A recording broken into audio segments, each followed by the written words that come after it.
Today's problem is called flood fill. Imagine you have a picture, and you want to fill a certain area with a new color. Take a moment to think about how you would approach this problem. What would you do? The flood fill problem is all about filling a connected area in a picture with a new color. We're given a 2D grid representing the picture, where each cell has a color. We're also given the coordinates of a cell and a new color. Our task is to fill the connected area that includes the given cell with the new color. Let's walk through an example. Suppose we have a picture with 3 rows and 3 columns, and each cell has a color. We want to fill the area with color 1, starting from the cell at row 1 and column 1, with a new color 2. We need to figure out how to fill the connected area with the new color. This problem is non-trivial because we need to find all the connected cells with the same color, and then fill them with the new color. It's not just a matter of filling the given cell with the new color. We need to explore the surrounding cells and fill them if they have the same color. The constraints are that the picture is represented by a 2D grid, and each cell has a color. The given cell and the new color are also provided.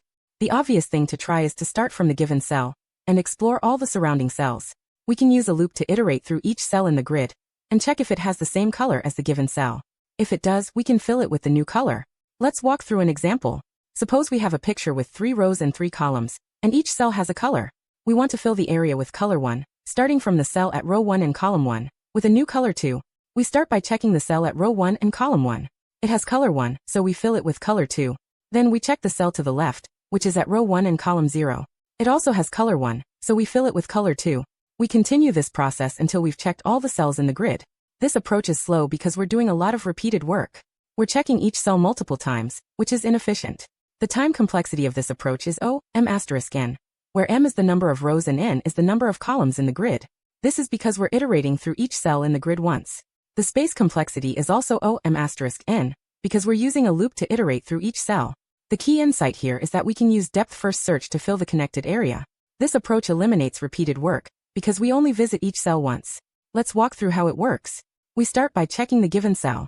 If it has the same color as the area we want to fill, we fill it with the new color. Then, we recursively check the cells to the left, right, top, and bottom of the current cell. If any of these cells have the same color as the area we want to fill, we fill them with the new color, and continue the recursion. This approach is efficient because we're only visiting each cell once. We're using a stack to keep track of the cells to visit, which allows us to avoid repeated work. The data structure choice here is important, because it allows us to efficiently explore the connected area. You'll spot this pattern when you see a problem that involves filling a connected area in a picture or a grid.